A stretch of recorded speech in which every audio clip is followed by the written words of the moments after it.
Nshuti namwe bakunzi ba radio television Burundi bwiza RTBB ndabaramukije mu izina ry'umwami wacu Yesu Kristo aho muherereye ku mpande zine z'isi. Ndabahaye ikaze mu kiganiro cy'ijambo ry'Imana. Thème y'uyu munsi iravuga ngo racheter le temps. Psaume 91, 9, 10, puis verset 12.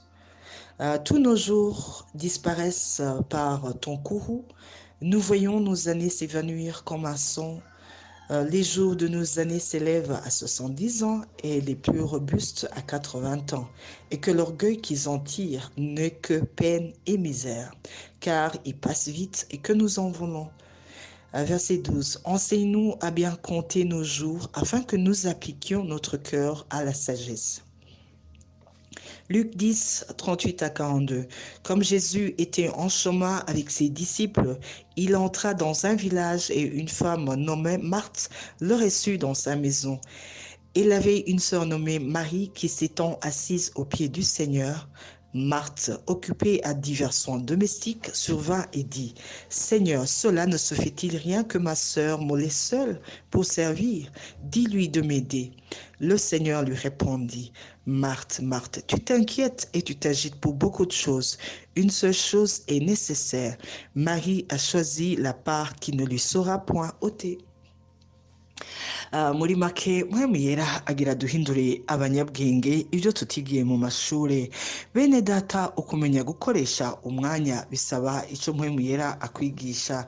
Ngo bamwe bararamba bakagira imyaka 80, abandi nabo mu myaka 70 yabo iyo bitavye Imana aba bafise umuruho mwinshi cyane, naho bamwe bashobora kuba hariho ibyiza byinshi bashitse ko muri iyi si. Ngo mbega ngo ni kubera iki bagenda bafise agahinda canke orgueil mu mitima? Ngo nidusabe ubwenge hakiri kare kugira ngo imitima yacu tuyitegure. Akarorero rero twumvise ni exemple ya Jésus Christ de Nazareth igihe yagenderera umuryango w'abakunzi kwa ba Marita na Lazaro, igihe aba bashiki ba Lazaro bamwakiranye iteka.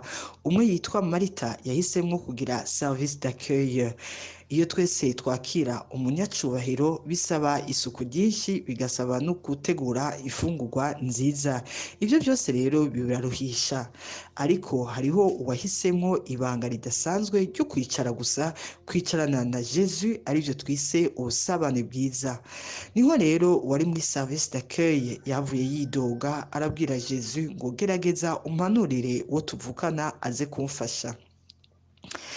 Mpwemu yera rero agira twereke mbega service na communion ni ikihe gikenewe. Ubusabane bwiza nibwo Jésus Christ de Nazareth yahavuye ashingira intahe. Uyu munsi rero jewe nawe nitumenye neza ko uguhaguruka tugakorera Imana ni vyiza, mugabo igihe twobanza kwicara ku birenge aho mpwemu yera ashira iby'agaciro mu mitima yacu kugira nitwahaguruka dukore ico yatweretse.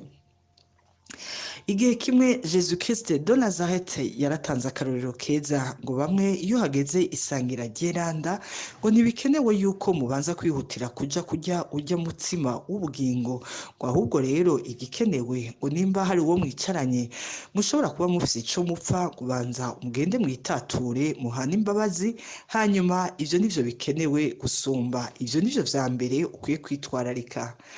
Ibi rero mu buzima bwa misi yose turazi neza ko hariho umugenzi ashobora kuba agwaye, ari umukunzi akomeye cyane ku buzima bwawe, ukihutira kuja kumugemurira kandi hariho ico mwapfuye. Ugutosora iyo relation nivyo bifise agaciro gusumba kumugemurira.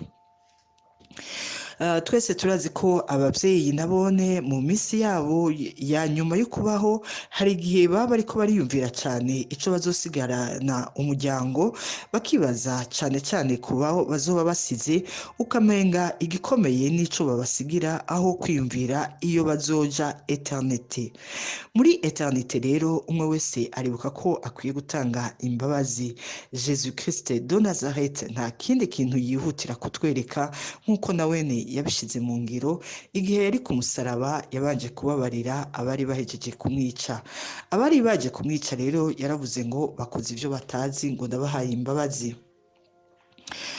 iyindi exemple ni igihe uwitwa Petero ari muri abadisiple ba Jesu, igihe kimwe yararovye ijoro ryose kandi ari mu professionnel, araburanirwa, hanyuma Jesu Christ ahageze mu gatondo aramubwira ngo we Petero, ngo subira uterere urusenga mu mazi. Naho amakondition climatique adahuye n'ico Petero amenyereye yarabashize mu ngiro. Ivyo rero vyaramunejereje cyane ku buryo yaciye avuga ati Jesu Christ arakomeye gose, uyu unye ashobora gutuma n'umusesekara mu mafi uboneka kandi amaklima atajanye n'ivyo nahora nkora. Yavuye amukunda gushika naho yemera kugondozwa. Bene data, ubusabane bw'Imana buzotuma hariho ibintu vyinshi cyane wakunda uzohindukiza mu rutonde, kuko ubusabane bw'Imana buguha ubwenge. Ikindi gihe Jesu Christ de Nazareth yegeranye na ba Petero agomba aje kuducungura, yarababwiye ati gerageza muterame n'isaha imwe. Ibi vyaramunaniye Petero kuko amenyereye gukoresha amasaha menshi mu vy'akazi, mugabo mu vyo gusenga umenga sivyo abona ko biri priorite. Uyu munsi jewe nawe nitwumva ico Mpwemu Yera atubwira, tuzohindura urutonde, kuko icihutirwa kusumba ikindi kiva mu busabane bwiza n'Imana. Mwariko murankurikirana, nitwa Lydia Barahinduka, duciye ku muhora wa RTBB ukorera kuri Facebook, Instagram, Twitter, YouTube na WhatsApp. Mwarahezagiwe.